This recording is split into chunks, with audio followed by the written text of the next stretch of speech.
अध्यक्ष पद है और जो जेडीयू के ऊपर कमांड करना चाहिए वो कौन व्यक्ति हो सकता है, क्योंकि इसको लेकर निशांत कुमार का भी नाम कह सकते हैं कि लगभग रोजाना लिया जा रहा है कि भाई उनका नाम आगे आना चाहिए। पार्टी के तमाम नेता ऐसे हैं जो चाहते हैं कि निशांत कुमार को ही ये जिम्मेदारी बागडोर मिलनी चाहिए, लेकिन यहाँ हो सकता है कि जेडीयू का जो प्लान है वो प्लान कुछ। खरमास के बाद क्या बिहार के मुख्यमंत्री नीतीश कुमार बड़ा फैसला लेने वाले हैं?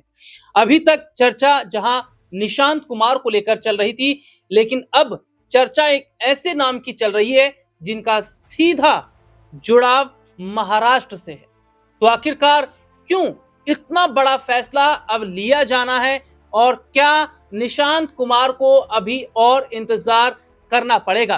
खरमास के बाद क्या बड़ा फैसला बिहार के मुख्यमंत्री नीतीश कुमार लेने वाले हैं? आज इसी पर हम बात करेंगे। बातचीत करने के लिए हमारे साथ मौजूद है हमारे खास सहयोगी अमन सर। सर बहुत बहुत स्वागत है इस प्रोग्राम में आपका। सर अभी तक चर्चा जहां नीतीश कुमार के बेटे निशांत कुमार को लेकर चल रही थी कि निशांत कुमार को जेडीयू की कमान सौंपी जाए, मुख्यमंत्री की कुर्सी उन्हें सौंपी जाए, और ये तक कहा जा रहा था कि खरमास के बाद कुछ इस तरीके के फैसले लिए जाएंगे। लेकिन अचानक से एक नए नाम की एंट्री हो जाती है, जो कि ये देखा जा रहा है कि शायद निशांत कुमार को अभी और इंतजार करना पड़ सकता है। देखिए बिल्कुल राहुल जी, और जेडीयू की बात अगर हम करें तो जाहिर बात है कि जैसा आपने भी बताया कि कई बार इस बात को लेकर चर्चा चल चुकी है कि जो अध्यक्ष पद है और जो जेडीयू के ऊपर कमांड करना चाहिए वो कौन व्यक्ति हो सकता है, क्योंकि इसको लेकर निशांत कुमार का भी नाम कह सकते हैं कि लगभग रोजाना लिया जा रहा है कि भाई उनका नाम आगे आना चाहिए। पार्टी के तमाम नेता ऐसे हैं जो चाहते हैं कि निशांत कुमार को ही ये जिम्मेदारी बागडोर मिलनी चाहिए, लेकिन यहाँ हो सकता है कि जेडीयू का जो प्लान है वो प्लान कुछ और दिखाई पड़ता है। क्योंकि बिहार के नजरिए से अगर देखें, निशांत कुमार को भले ही आप जो है बागडोर पार्टी की दे दीजिए, तो क्या ये रहेगा कि जेडीयू का जिस तरह से अभी एकजुट दिखाई पड़ती है, क्या अलग अलग जो है गुटों में बढ़ती हुई दिखाई पड़े? क्योंकि इससे पहले भी आरसीपी सिंह के समय ऐसा हो चुका है, इससे पहले ललन सिंह के समय ऐसा हो चुका है कि जैसे उनको पार्टी की बागडोर थमाई गई, उसके बाद लगातार आपस में विरोध के स्वर उत्पन्न होते हुए दिखाई दिए। तो हो सकता है कि जेडीयू और खासकर नीतीश कुमार इससे बचना चाहते हैं, और इसी वजह से कपिल पाटिल जो महाराष्ट्र में जेडीयू का बड़ा चेहरा है, चुनाव लड़ चुके हैं, बड़े मजबूती से पार्टी को आगे भी बढ़ा चुके हैं, और यहाँ तक कि जो गुजरात के चुनाव प्रभारी जेडीयू की तरफ से रह चुके हैं और भी तमाम पार्टी के कार्यों में बिजी रहे हैं। तो ऐसे में उनका नाम निकलकर सामने आना कहीं ना कहीं ये इस तरफ जरूर इशारा कर रहा है राहुल जी की जेडीयू शायद इस बात से बचना चाहती है कि अगर बिहार का किसी व्यक्ति का नाम आगे किया जाए तो कहीं ऐसा ना हो कि पार्टी के अंदर जो आपस में मनमुटाव है वो ज्यादा बढ़ता हुआ दिखाई पड़े। क्योंकि महाराष्ट्र से अगर कपिल पाटिल को कह सकते हैं कार्यकारी अध्यक्ष या अध्यक्ष बना दिया जाता है तो शायद उतने सुर बुलंद होते हुए दिखाई नहीं पड़ेंगे, क्योंकि जेडीयू की अगर हम मजबूती की बात करें तो वो बिहार में ज्यादा नजर आती है। अलबत्ता इसके अलावा भी अगर देखें तो कई राज्यों में ऐसा रहा है जहाँ पर जेडीयू की सीटें आती रही हैं, लेकिन सबसे अगर मजबूत आधार देखा जाए जेडीयू का तो बिहार में दिखाई पड़ता है। और यही कारण है कि लोकसभा चुनाव में, विधानसभा चुनाव में और दोनों ही चुनाव को लेकर तमाम जो राजनीति के जानकार थे कहते हुए दिखाई पड़े थे कि भाई अब नीतीश कुमार का जो करियर है वो स्टॉप हो चुका है। 2000 जो हम देख रहे हैं 25 में जो चुनाव हुआ उसमें भी एक भविष्यवाणी की गई कि भाई बीजेपी के साथ में भले ही जेडीयू आगे बढ़ रही है, लेकिन जेडीयू का कोई स्कोप दिखाई नहीं पड़ता। लेकिन जब परिणाम सामने आते हैं तो जरा आप देखिए कि अगर 89 सीटें बीजेपी को मिलती हैं तो 84 जेडीयू के खाते में भी आती हैं, और वहीं अगर लोकसभा चुनाव की बात करें तो 12 अगर बीजेपी को मिली तो 12 ही सीटें जेडीयू को भी मिली। तो अपने आप में मजबूत इस समय नजर आ रही है, और यही वजह है कि शायद नीतीश कुमार भी नहीं चाहते होंगे कि अध्यक्ष पद को लेकर पार्टी के अंदर कोई मनमुटाव हो या पार्टी गुटों में बढ़ती हुई दिखाई पड़े। जी,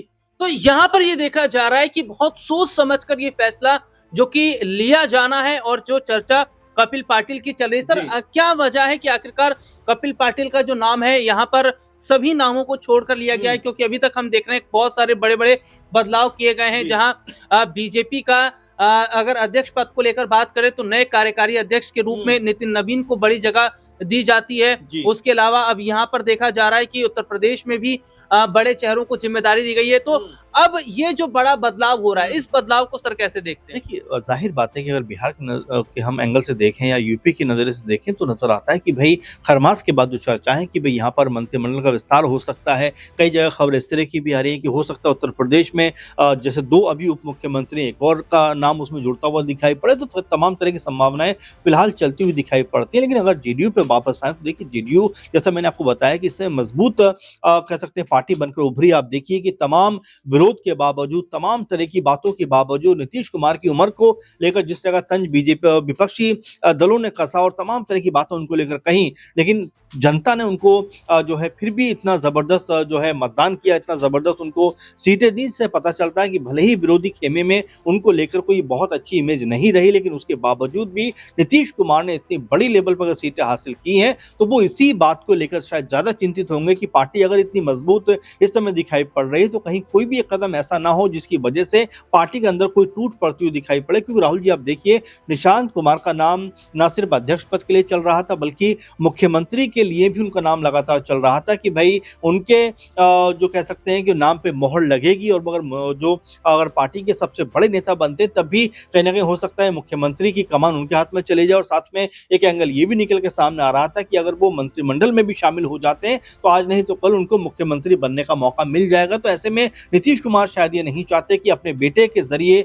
वो राजनीति में जो परिवारवाद का विरोध करते चले आए हैं उनको भी वो चीज झेलनी पड़े, और इसीलिए शायद वो सेफ साइड में जाना चाहते हैं, सेफ खेलना चाहते हैं, और महाराष्ट्र से एक नाम उठाकर लेकर आए कपिल पाटिल कि भाई उनको पार्टी की जो है बागडोर दी जाए, पार्टी कमान सौंपी जाए, ताकि बिहार के जो नेता हैं उनके अंदर आपस में जो मनमुटाव होने की संभावना है उसको वो खत्म करते हुए दिखाई पड़ जाए। जी, तो ये देखा जा रहा है कि कपिल पाटिल को बहुत सोच समझकर यहाँ पर उतारा जा रहा है, लेकिन कपिल पाटिल का इतिहास जदयू के साथ रहा है।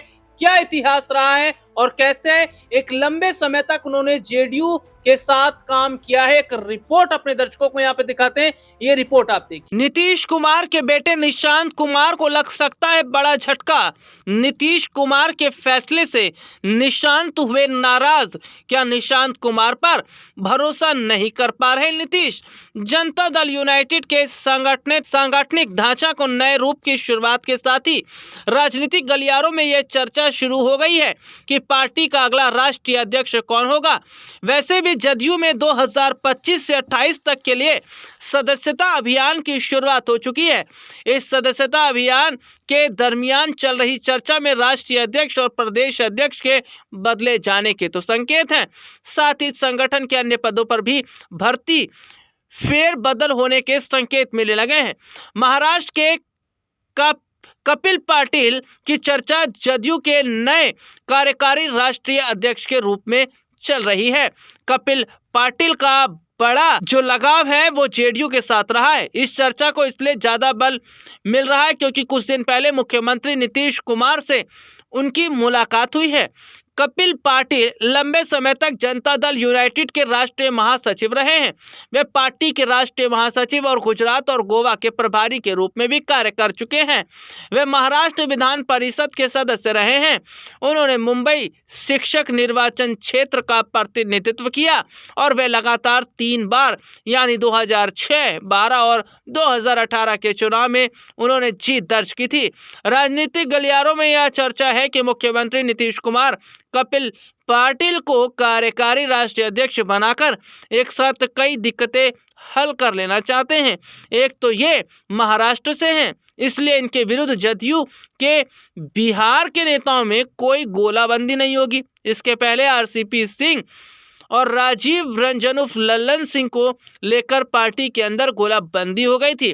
फिलहाल तो जदयू के भीतर सबसे बड़ा संकट पार्टी के अस्तित्व को बनाए रखने को लेकर है। जदयू के भीतर बढ़ती मठाधीशी के कारण मुख्यमंत्री नीतीश कुमार भी चिंतित हैं। कपिल पाटिल को कार्यकारी अध्यक्ष बनाकर नीतीश कुमार इस चिंता से मुक्त हो जाएंगे कि कहीं जदयू का बीजेपी में विलय न हो जाए। कपिल पाटिल वैसे भी बीजेपी की नीतियों की विरोधी हैं।